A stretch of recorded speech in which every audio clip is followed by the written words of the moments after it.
So in your book, you talk about 4 seasons. It's pretty obvious. 24 menus, 100 recipes. You're very big on menus, on pairing different things. What is it you think that makes a good menu?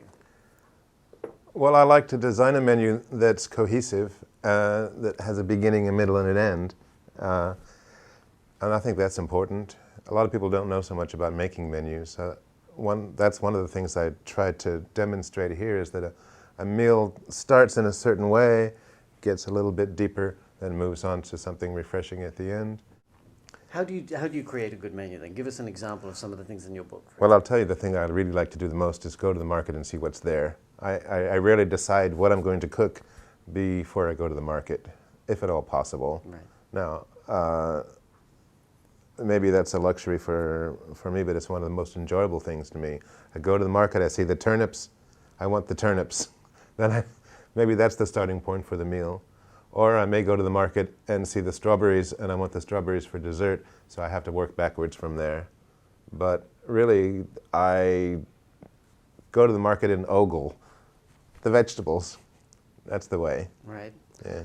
In terms of turning those basic elements into a meal, you obviously have a lot of experience. But for ordinary people who maybe aren't quite as skilled in the kitchen, what kind of advice would you give them?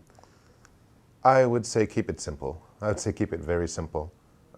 It's a pleasurable way to cook, and it's a pleasurable way to eat. Yeah. What was the most fun for you about cooking? You've obviously been doing it for many years. I have fun cooking every day. I really do.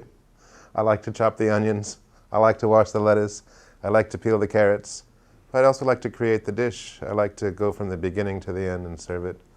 I also really like to have people at my house around the table. And for me, when we have that meal, it begins earlier in the day. I might have gone to the market and prepared a few things, but I like to leave a few things for my friends to do when they get there, because somebody wants to do something. Somebody wants to chop a little garlic. Somebody wants to set the table. Somebody wants to cook the pasta. And we do it together, and that's part of the meal as well. That's part of the whole communal experience. That's one of the things you talk about, is that sense of like, it's not just eating the food, it's preparing it. It's that whole experience that makes it kind of a communal event. Why is that important? Well, it connects you with your friends. It connects you with your community.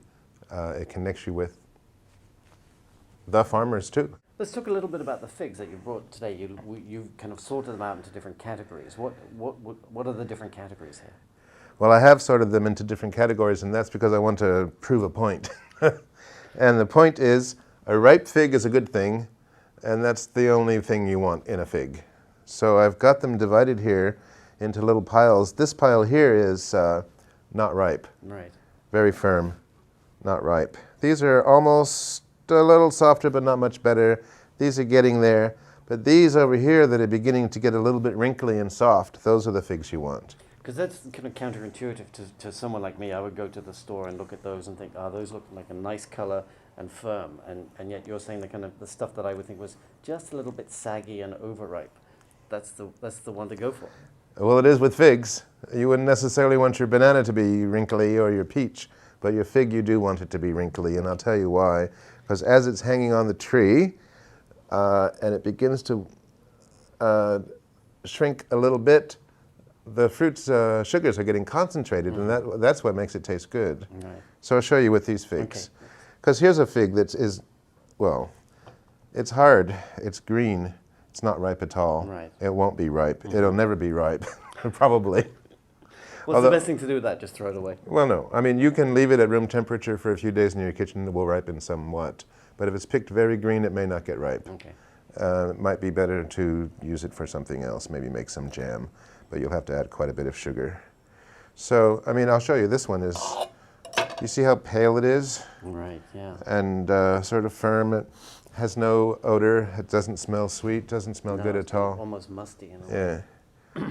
As opposed to this one, which is nice and wrinkly and beginning to give, that's a good fig, because when you cut into it, well, you can tell just by touching it. But when you cut into it, look at that. Oh, wow. The difference is sort of shocking. Yes. This one is that's a ripe fruit that's juicy, has beautiful color, has a beautiful aroma. Oh, it's much sweeter You smelling. can tell right away. It's the same. I mean, it's the difference between a ripe tomato and an unripe tomato is similar. Right. Yeah. When you go to the store, though, how do you know what's ripe, what's seasonal? Because there are so many different kinds of fruits and vegetables that we buy all the time, and they're always on sale. How do you know which is the best one to get at any given time? Well, first of all, go to the farmer's market because that's where the good food is. Right. It's like the old story, why did you rob the bank? Because that's where the money is. Well, you have to go to the farmer's market because that's where the vegetables are. Of course, if you don't have a local market, farmer's market in your town, you can go to the supermarket, but you're going to have to get to know your produce man, and he can help clue you into what is in season. Right. But if you think about it just a little bit more, you might remember somewhere back in the back of your mind that tomatoes are in summer, apples are in fall, asparagus is in the spring, and like that. Right. In your book, it's almost like kind of getting back to basics. It's getting back to kind of just doing things that for centuries, for generations, we did naturally, which is just buying what's around. Well, I mean, our grandparents all knew what was in season, and it's only several generations later that we've all forgotten because now you have all these kids that are being raised on packaged foods and convenience foods, having a clue where an apple comes from or where a steak comes from. So there is a bit of going back to basics. Right. Yeah. Was this something you grew up with? I grew up in a city, and I grew up on frozen vegetables and supermarket fare. But it's for a number of years now, I suppose mainly since I've lived on the West Coast, the variety of produce and the availability of fresh organic produce is irresistible, really. Right, Yeah. right. Okay. David Tanis, thank you very much. David Tanis is the chef at Chez Tanis, and he's also the author of A Platter of Figs.